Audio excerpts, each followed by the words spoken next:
Just before Jesus went to the cross, his disciples asked him about his coming, about his return. In the midst of his teaching, he made a statement that unless those days were shortened, no flesh would be saved. Was he talking about the survival of the human race? That something would happen and unless he intervened, the whole human race would be destroyed? Or was he talking about something else? Something that we haven't really considered? Something that affects you and me and our chariots of fire.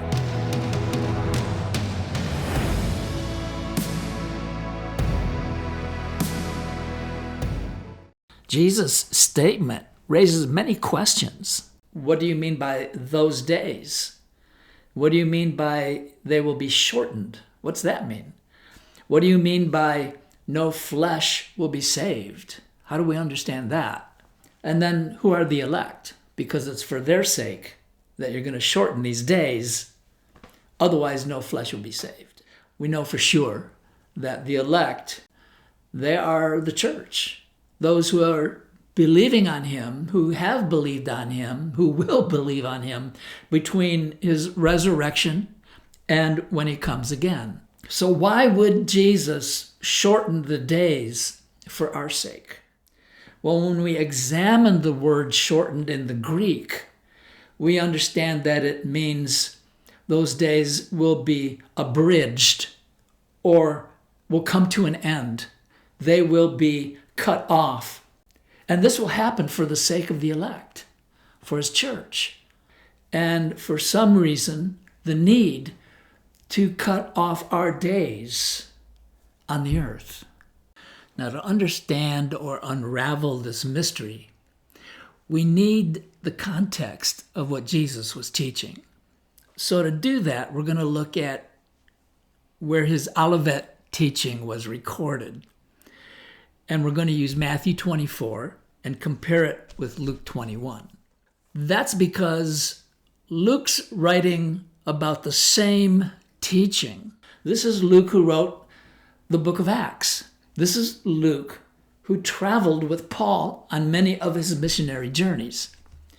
Matthew and Mark were written way before Luke's account, and they were already in circulation, meaning that Luke and Paul together on their missionary journeys could have studied Matthew and Mark's account of Jesus' teaching, and they could have studied it together. No doubt they did. And no doubt Paul conveyed and imparted to Luke the things that were revealed to him, his insights into the coming of the Lord and future events. That means that we're not just stuck with Matthew and Mark's account, so that if we read something there we can't understand, that's just too bad. But we have a third account that if we get stuck here, such as with the abomination of desolation, as Gentiles, we're like, what is that? Oh, let the reader understand. It's in the book of Daniel. Well, thank you, but we're not acquainted with the Old Testament prophets like the Jewish people were, who were raised in it from childhood. So what is this abomination of desolation? So here's where Luke's gospel comes in, because it's written especially for the Gentiles. That's who Paul and Luke were called to. So they're like, wait a minute, we got to define this for them. They won't know.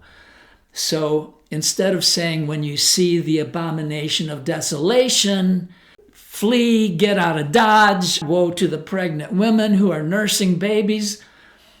Instead, Paul writes through Luke, when you see Jerusalem surrounded by armies, then know that its destruction is near.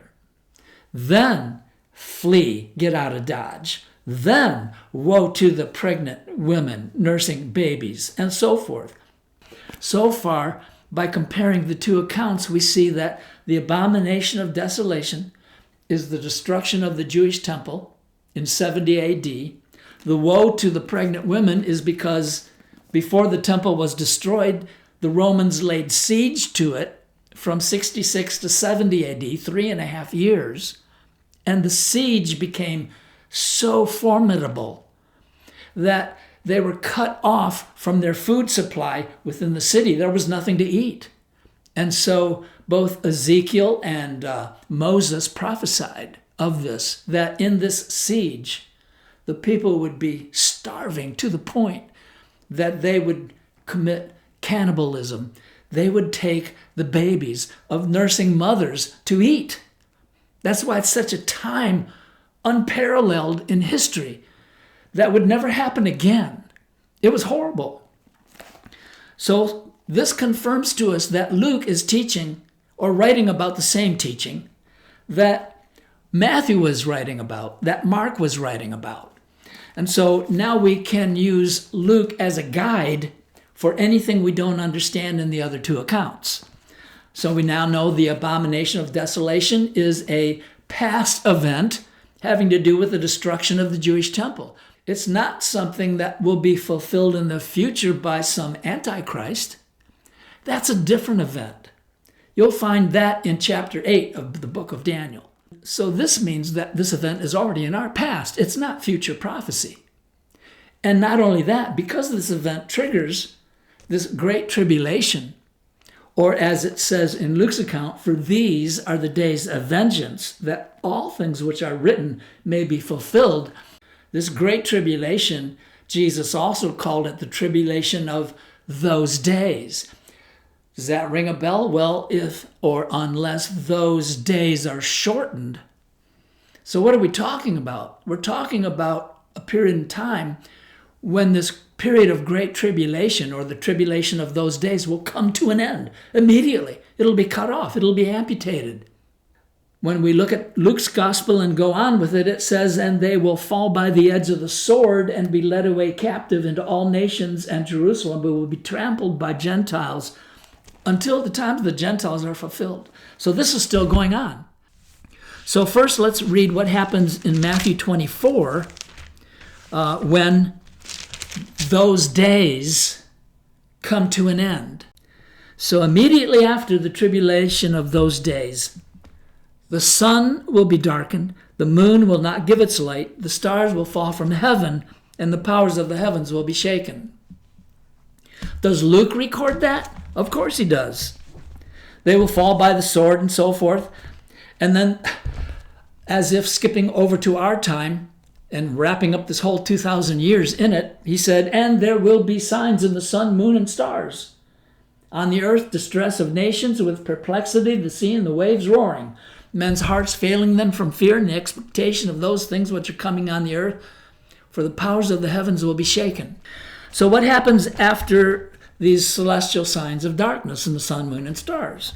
Well, back to Matthew. Then the sign of the Son of Man will appear in heaven, and all the tribes of the earth will mourn, and they will see the Son of Man coming on the clouds of heaven with power and great glory. When does this happen? Immediately after the tribulation of those days. So now we can understand what it means for those days to be shortened, cut off, brought to an abrupt end, abridged in terms of the elect, because Jesus comes. And the same thing is in Luke. After telling us about men's hearts failing, then the next verse, and they will see the Son of Man coming on a cloud in power and great glory. What happens next? What did Jesus teach happens next? Well, verse 31, and he will send his angels with a great sound of a trumpet, and they will do what? They will gather together his elect from the four winds, from one end of heaven to the other. So get this, what's happening here, because this is answering our question. When the tribulation of those days comes to an immediate end, those days shortened, what happens? Jesus comes. And what happens to the church? Well, we are gathered by his angels, the elect. Those who have believed on him in between his first and second coming will be gathered together. Or as Paul wrote to the Thessalonians, hey, I'm talking about the coming of the Lord Jesus Christ and our being gathered together to him. And the angels are going to do it. Well, can we confirm that with Luke's gospel? Does Luke say something to the effect so we can see it a little bit differently? Of course he does. So instead of saying he will send his angels with a sound of a trumpet and gather together his elect, in effect, Luke says, lift up your heads, look up, prepare to be gathered because your redemption draws near. Could he be talking about the redemption of your body? Is that what this is all about? Not the survival of the whole human race because of some catastrophic event, but Jesus is telling us, teaching us about the rapture. That's why he made this unusual statement about, for the sake of the elect, no flesh will be saved unless I shorten these days. You have to really dig to understand it. It's not something that you just casually know the moment you hear it. I think he did that on purpose. So, interestingly, in the Greek, the word for flesh is sarx. It means the flesh or meat of an animal, as for food, or by extension, the body, as opposed to the soul or spirit. So this is from Strong's Concordance. So the word flesh, sarx in the Greek, can be used to pertain or represent or refer to a human body, not the spirit and soul. Well, isn't that what's happening here according to Luke? Your redemption is drawing near? Well, wait a minute. Let's check it out. Here's Romans 8:23. Not only that, but we also who have the first fruits of the Spirit, even we ourselves groan within ourselves, eagerly waiting for the adoption. What's that? Well, keep reading. It's the redemption of our body. So here, Paul is saying, through Luke, that at the point in which Jesus sends forth his angels to gather together his elect, that you can understand that to mean that's when we as believers, born-again believers, saved, lift up our heads and look up knowing that the redemption of our body has drawn near. And yet, there's one other thing to consider. Apparently, God deems the rapture so important, he wants to make sure we get this. And so he really, in a sense, gave us a fourth account, and that comes from John in the book of Revelation. But to lead into it, we need to consider one final contribution from Luke concerning Jesus' teaching that both Matthew and Mark failed to mention. It bears all of the hallmarks of Paul's keen insights into the Lord's return. Insights that would be confirmed by John later in his vision on the Isle of Patmos.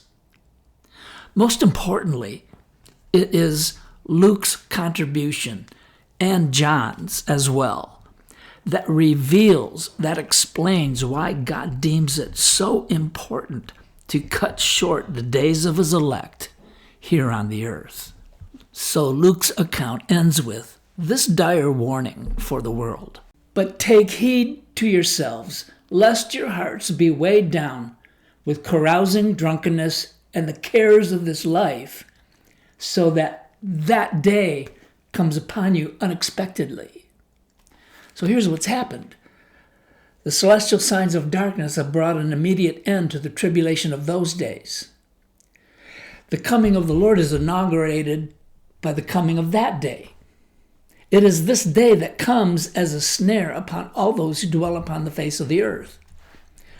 And so, not only does Jesus come and change our sarx, our bodies, but then what? Well, since this snare will come upon all those who dwell upon the face of the whole earth, how do you get saved from that? It's simple. Jesus removes us from the earth and takes us to heaven, to his Father's house. So for those who don't believe in the rapture, here's something you really got to pay attention to. You can't skip this part because it's undeniable. Jesus said, "Watch therefore and pray always, that you may be counted worthy to escape all these things," the snare, "and to stand before the Son of Man." Now, when we go to John's version of the Olivet Discourse, the beginning parts of the book of Revelation, we see that when this day comes in the sixth seal, then what? Then we see this great multitude, and they're standing in heaven. They escaped to stand, and there's something very significant. The Holy Spirit wanted us to get this part. He wants us to solidify the promise of the rapture, that it's not just a Ferris wheel. It's not an insignificant event. People ask me, is it high on his agenda?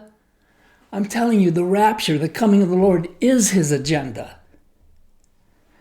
And so in Revelation 7, to make sure we understand all of this, when we see this multitude praising God for their salvation and standing before God's throne, before the Lamb, the elder makes a point of asking John, "So who do you think this great multitude is?" Wisely, John says, "You tell me." And so he says this, "These are the ones who come out of the Great Tribulation." Or you could say, they came out of the tribulation of those days. And they washed their robes and made them white in the blood of the Lamb. Therefore, this wonderful teaching, repeated basically 4 times for our benefit, not only informs us and promises that God will save our human body and complete our salvation, but even more, to establish the sure and certain promise that when he comes, like Enoch, he will cut short our days on the earth by taking us to his Father's house to be seated as his heavenly government. Today, we call this event the Rapture. Back then, they called it the Gathering. Either way, you should know it's coming very, very soon. I hope you're ready.